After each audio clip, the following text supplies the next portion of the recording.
tutaonana, tutaonana, naamini tutaonana kwa Maulana, kwa Maulana. Kama kifo ndo cha wote tutaonana, tutaonana, naamini tutaonana kwa Maulana, kwa Maulana. Juu ya kifo tumepoteza mtu wa maana kwenye familia.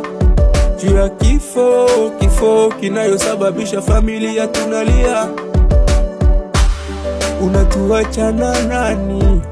Pona mapema, kama kifo ni safari, basi Mungu ndo dereva. Amuka kwanza kidogo, utuage tena. Watu wengi tunakulilia, na watoto pia wanauliza kama utarudi tena. Kama kifo